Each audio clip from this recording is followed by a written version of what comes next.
Welcome sa 750 square meter house and lot. Location nito guys is sa Maligaya, Balindog. So mga 50 meters siya from cemented road. So makikita natin guys, napakalaki ng bahay. So napakalaki rin nung yard, nung house. So bali ito yun guys. 3 bedroom, 4 toilet and bath. So may mga kubo pa siya guys. So malaki na rin yung garage sa labas kung makikita ninyo. Tapos, doon sa gilid guys, yung ikaapat na toilet nito is nandito sa labas. Yun guys, kung makikita nyo, yun yung maliit na parang kubo. So, pasukin natin yung bahay. So, ito yung pinaka main entrance niya. So, may column dyan na nakalagay.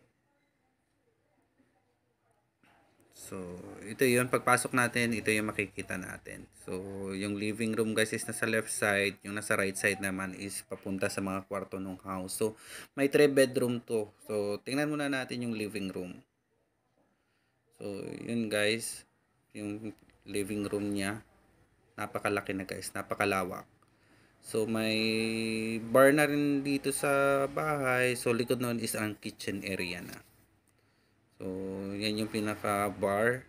So, papasok tayo doon sa kitchen ng house. Pasukin natin guys, punta tayo doon sa loob ng kitchen and dining room. So, malaki na rin yung dining at saka yung kitchen area. So, yan.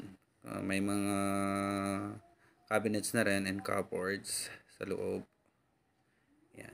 Tapos may pintuan yan guys, papunta doon sa labas. So maganda rin tong bahay na to guys kasi naka-elevated na siya. So mataas na.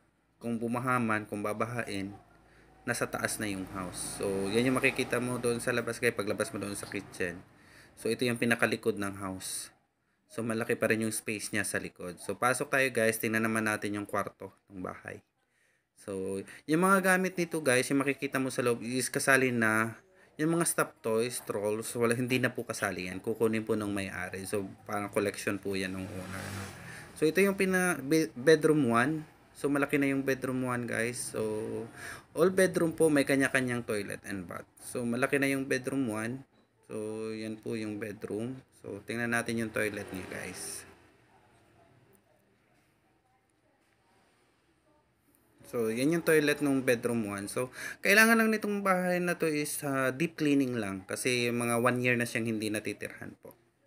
1 year wala na nakatira. So, ito yung bedroom 2. So, tama-tama lang yung laki niya guys. So, may mga cabinet na rin sa loob. May built-in cabinet na rin. Yan yung bed niya.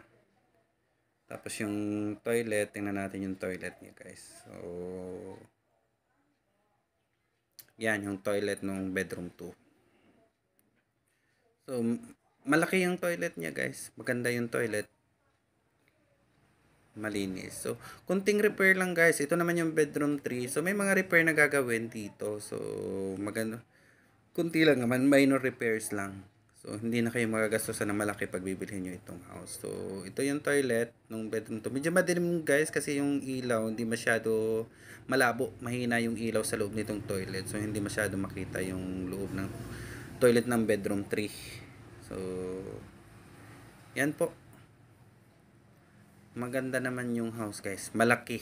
Kung sa laki ng bahay, malaki po yung bahay.